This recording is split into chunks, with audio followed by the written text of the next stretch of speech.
Good morning, class. Today we are going to continue exercise 6.2 from question number 11. A person has 6 friends. In how many ways can he invite at least one friend to his house? Question में क्या बोला है देखो, एक person ने कितने friend है? 6 friend है. कितने वे से वो कम से कम एक फ्रेंड को तो इनवाइट घर पे कर ही रहा है. तो इसमें आने के चांसेस क्या क्या है पहले वो लिख लेंगे. फ्रेंड्स कितने पूरे उसके? 6 फ्रेंड्स है. हो सकता है उसने एक को बुलाया हो या दो को बुलाया हो. एक, कम से कम एक, ज्यादा होगी चलेगा.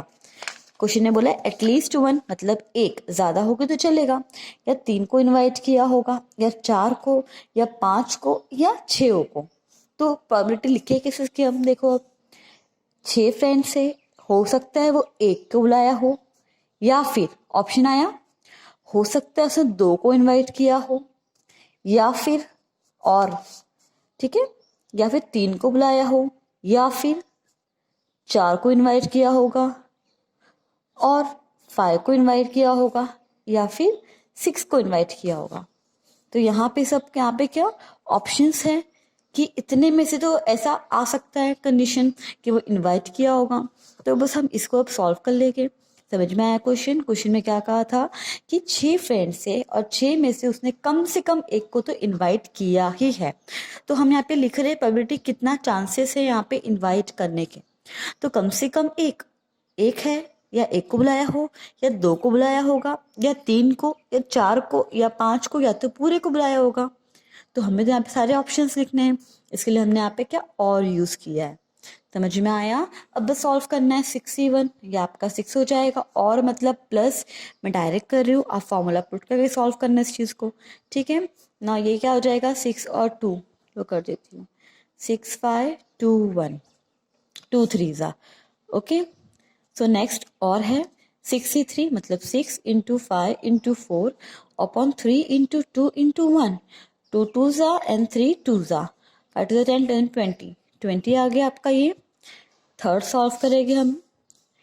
क्या है वो? 64, मतलब 6 into 5 into 4 into 3 by 4 into 3 into 2 into 1.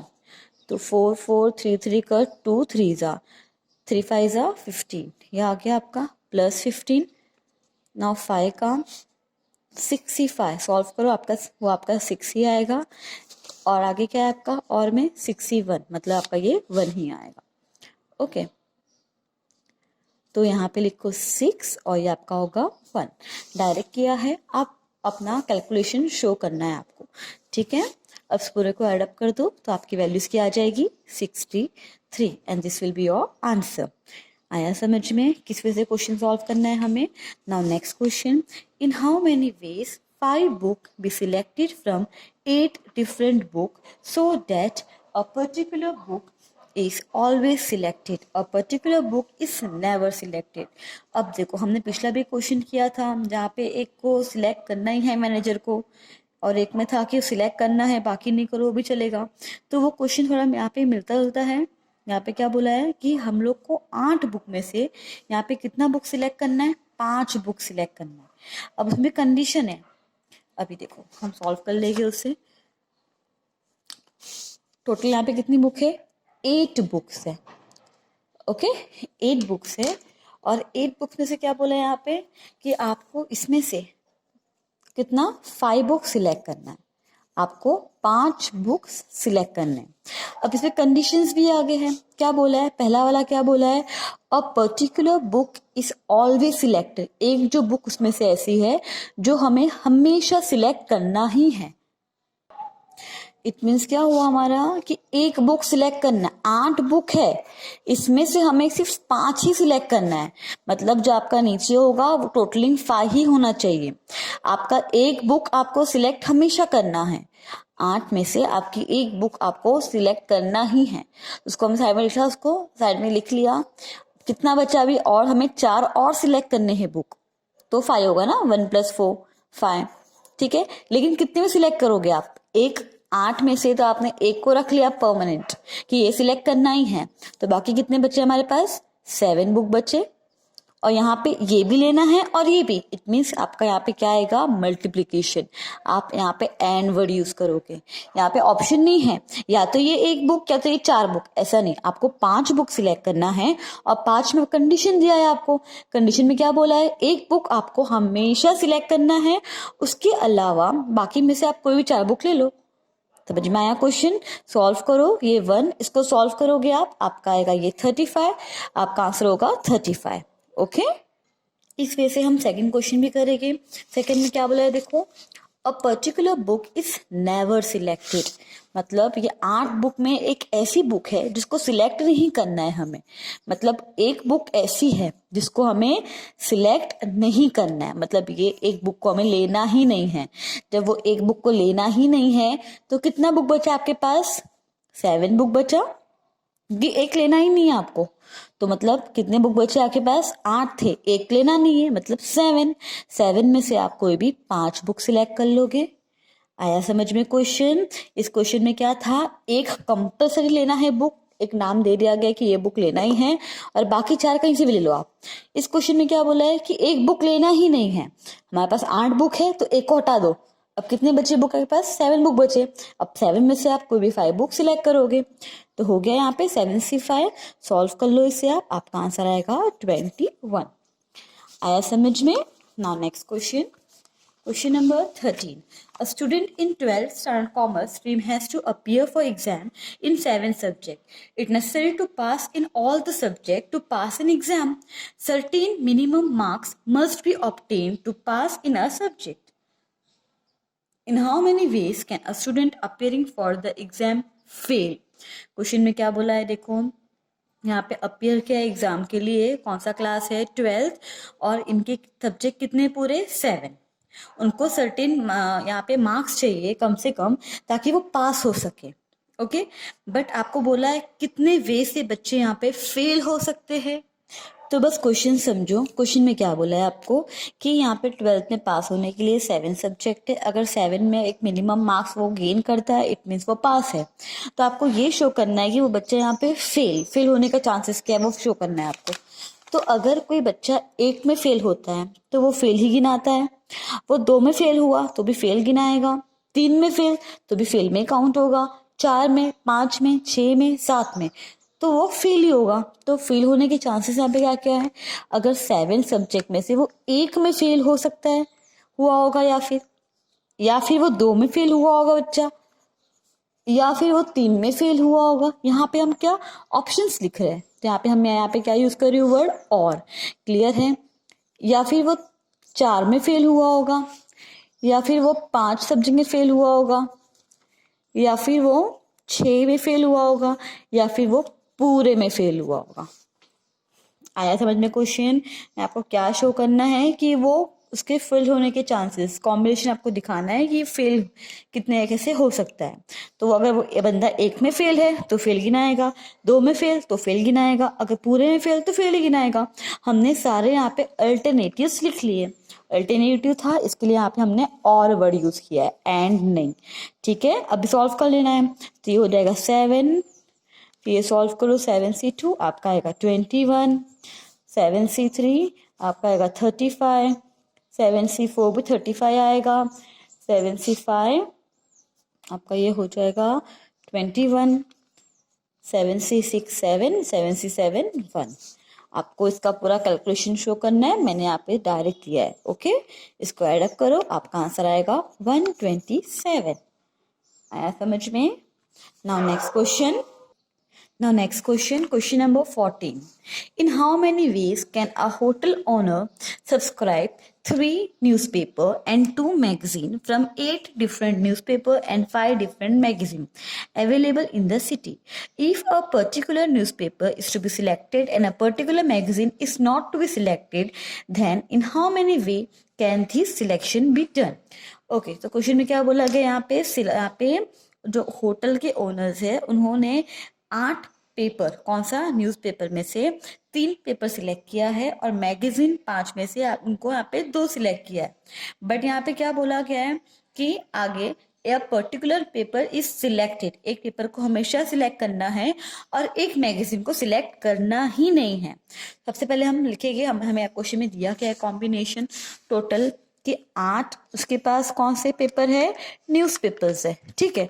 उसमें से उसको यहाँ पे कितना सिलेक्ट करना है, 3 पेपर सिलेक्ट करना है। तो क्वेश्चन में दिया था टोटल कितने मैगजीन्स हैं यहाँ पे, 5 मैगजीन है, जिसमें से आपको 2 सिलेक्ट करना है।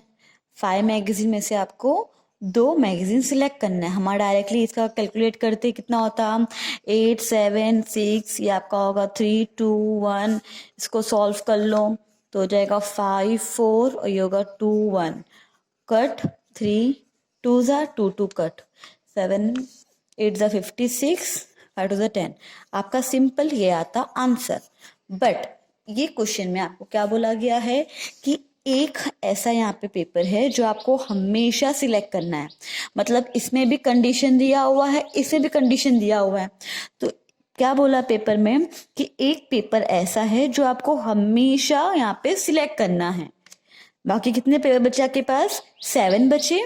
7 में से आप कोई भी यहाँ पे 2 लो चलेगा, ये हो गया 3। आया समझ में। क्वेश्चन में क्या बोला था कि आपके पास 8 पेपर्स आते हैं और उसमें और 5 मैगजीन्स है, जिसमें से आपको 3 पेपर सिलेक्ट करने हैं और 2 पेपर सिलेक्ट करने हैं।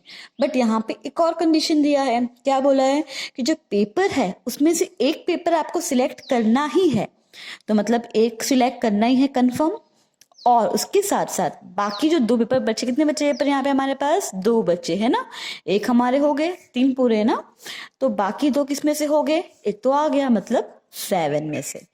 और दूसरा हमारा क्या बोला है कि एक मैगजीन हमें सिलेक्ट करना ही नहीं है, मतलब 5 में से एक ऐसी मैगजीन है जो सिलेक्ट नहीं करना है। तो कितने बचे मैगजीन हमारे पास, 4, मतलब 4 में से ही हम सिलेक्ट करेंगे ना, क्योंकि बोला गया है साफ साफ कि एक मैगजीन लेना ही नहीं है आपको, तभी सॉल्व हो जाएगा। इसको आप सॉल्व करो, इसका वैल्यू आपका आएगा 21 and this will be your 6। Multiply करो एंड यू विल गेट 126। आया समझ में क्वेश्चन। वापस एक बार ट्राई करना, ये क्वेश्चन स्टार्टिंग में पढ़ना, क्वेश्चन में दिया गया है और क्या पूछा है। Okay, now next question, if np2 plus nc2 is 84 then find the value of n। Okay, तो क्वेश्चन में क्या दिया है देखो, np2 plus nc2 is equal to 84, ये क्वेश्चन दिया है आपको। यहाँ पे जो n है वो फाइंड करना है। ओके, तो हम लोग क्या करेंगे, इसमें p2 है तो इसके फॉर्मूला से लिख लेंगे और इसका फॉर्मूला लिखेंगे 2 स्टेप, ठीक है। तो आपका क्या आएगा फॉर्मूला इसका, n factorial n minus 2 factorial. हमने यहाँ पे p का फॉर्मूला यूज किया, यहाँ पे c का यूज करो formula, means n factorial upon 2 factorial n minus 2 factorial is equal to 84। यहाँ तक क्लियर है आपको। अब नेक्स्ट स्टेप देखो, इन दोनों में कुछ कॉमन है, ये दोनों में n फैक्टोरियल और अपॉन में n माइनस 2 फैक्टोरियल कॉमन है, दोनों में है। अब क्या बचा वो लिखो, कुछ नहीं बचा, मतलब 1 प्लस यहाँ पे क्या बचा 1 अपॉन 2 फैक्टोरियल, मतलब 2 ही होगा, वो सॉल्व करोगे तो इज इक्वल टू 84। आया समझ में। हमने क्या किया, दोनों में से कॉमन देखा, दोनों में n factorial upon n minus 2 factorial common part है, निकाला उसे हमने। अब क्या बचा अंदर, कुछ नहीं, मतलब 1, यहाँ पे 2 बचा नीचे ना, तो हमने लिखा 1/2, 2 फैक्टोरियल है तो 2 इंटू 1 2 ही हो जाएगा वो। ओके, अब नेक्स्ट स्टेप, अब यहाँ से हम सॉल्व कर लेंगे। n माइनस 2 फैक्टोरियल, यहाँ कुछ नहीं मतलब एलसीएम आएगा, तो नीचे क्या हो जाएगा एलसीएम में 2 होगा, और ऊपर यहाँ पे क्या आएगा इंटू 2 से होगा, मतलब 2 + 1 3। ये आया समझ को, ये वाला स्टेप। अब नेक्स्ट स्टेप क्या करना है आपको, ये जो स्प्लिट करना है, ये चीजें ना आपको स्प्लिट करना है, और यू कैन डू, आप ये थिंग को बाजू में ले आओ तो आपको और इजी हो जाएगा। यहाँ पे क्या है, n factorial n minus 2 factorial is equal to 84। ये जब उस साइड जाएगा तो आपका हो जाएगा ये रेसिप्रोकल, तो ऊपर आपका आएगा 2 और नीचे आएगा 3। यहाँ तक क्लियर है। एक और स्टेप ले लो आप इसको क्लियर करने के लिए, तो n factorial n minus 2 factorial is equal to, solve करो, आपका ये आ जाएगा 56। ओके, अब नेक्स्ट स्टेप, इसको सॉल्व करना पड़ेगा हमें, तो n फाइंड करना है, तो हम n को जब तक n-2 फैक्टोरियल नहीं है तब तक स्प्लिट करते जाएंगे उसे हम, ठीक है। तो ये आपका क्या आएगा, n-1 n-2 फैक्टोरियल स्टॉप कर दिया। क्यों स्टॉप कर दिया, ताकि हमारा ऊपर से कट जाए, ठीक है। तो n-2 फैक्टोरियल स्टॉप करो, ये कट हो गया, क्या बचा आपका नीचे, n-1 इज इक्वल टू 56। अब 56 को आप दो वे में ऐसा डिस्ट्रीब्यूट करो कि मल्टीप्लाई करो, आपका आंसर आना चाहिए 56, ठीक है। तो हमने पहले भी क्वेश्चन किया है, 8 7 आता है ये, तो 8 7 मतलब 8 इंटू 7। अगर आपका ये n8 होता है, 8-1 तो आपका ये 7, ये 8 और 7, तो आपका 56 आंसर आ रहा है। इट मीन्स आपकी n की वैल्यू क्या होगी यहाँ पे, 8। आया समझ में, डायरेक्ट कुछ दिया नहीं था, आपने क्या किया, p का फॉर्मूला c का फॉर्मूला पुट किया, स्टेप कुछ कॉमन था, कॉमन निकाल लिया, कॉमन के बाद नंबर्स को वहां मल्टीप्लाई भी कर दिए, फिर कॉमन को तब तक स्प्लिट किया तब तक कि वो नीचे से कट ना जाए, और बस सॉल्व किया, आपका आंसर आ गया। वापस से प्रैक्टिस करना ये भी सम्स का। Okay, now next question, question number 16। If NPR divided by NCR is equal to 24, find the value of R। Okay, 16 question में क्या दिया है, देखो जिस वे से क्वेश्चन दिया हम पहले वो लिख लेंगे। क्या दिया है, NPR plus NCR is equal to 24। Okay, so NPR आपका जो है, NPR क्या है यहाँ पे, सॉरी डिवीजन है, मैंने प्लस लिख दिया, डिवीजन मतलब डिवाइडेड बाय NCR, इसकी वैल्यू कितनी आपकी होती है, 24। नेक्स्ट स्टेप क्या करोगे, आप रखोगे P का फॉर्मूला और C का फॉर्मूला, मीन्स क्या हो गया, n का फॉर्मूला क्या आएगा ऊपर, n factorial upon n minus r factorial, ठीक है, डिवाइडेड बाय, सेम हम C का रखेंगे formula, n factorial divided by r factorial n minus r factorial is equal to 24। Clear है। नेक्स्ट स्टेप क्या था हमारा, हमने इसका फॉर्मूला जस्ट लिखा है, ठीक है। अभी देखो यहाँ पे कुछ भी ऐसा थिंग है जो कट हो रहा है, अभी डिवीजन में है, आपको सॉल्व करने में इश्यू होगा तो उसको सॉल्व भी कर सकते हो पहले ही आप, है ना। कैसे होगा ये देखो, क्या है आपका ये, n factorial n minus r factorial, इसको कर दो आप, डिवीजन को कर दो कन्वर्ट मल्टीप्लिकेशन में, तो क्वेश्चन क्या हो जाएगा आपका, रेसिप्रोकल नीचे वाला, तो ये क्या आएगा, r factorial n minus r factorial upon n factorial is equal to 24। हमने क्या किया, डिवीजन को कन्वर्ट किया मल्टीप्लिकेशन में। क्लियर है आपको, तो यहाँ पे n कट गया, n माइनस r भी कट गया, क्या बचा आपके पास, सिर्फ r फैक्टोरियल, कितना है वो, 24। अभी चेक करो 24 फैक्टर कहाँ का आता है, तो r फैक्टोरियल आपका जो है 24, इट मीन्स अगर आप 4 3 2 1 को जब मल्टीप्लाई करते हो तो आपका 24 आता है, तो आपका r क्या हो जाएगा, r आपका हो जाएगा r factorial equal to 24 factorial, तो यहाँ पे क्या हो जाएगा, सॉरी 4 फैक्टोरियल, तो आपका ये फैक्टर्स कट गया, आपका r कितना हो गया, 4। आया समझ में किस वजह से क्वेश्चंस करना है हमें। सो यहाँ पे हमारा 6.2 एंड हो रहा है, 6.3 आपका एज पर सिलेबस फिलहाल के लिए कट है, तो वो हम नहीं करेंगे। नेक्स्ट क्लास से हम अपने एक्सरसाइज के जो आप पीछे सेक्शंस दिए हुए हैं वो सॉल्व करेंगे, और आप भी ट्राई करो बिकॉज वो सारे क्वेश्चन सिमिलर से जो हमने 6.1 और 2 में किया है। ओके, तो नेक्स्ट क्लास में हम वो सॉल्व कर लेंगे क्वेश्चन। टिल डेट प्रैक्टिस करो यहाँ तक का। Thank you, have a nice day.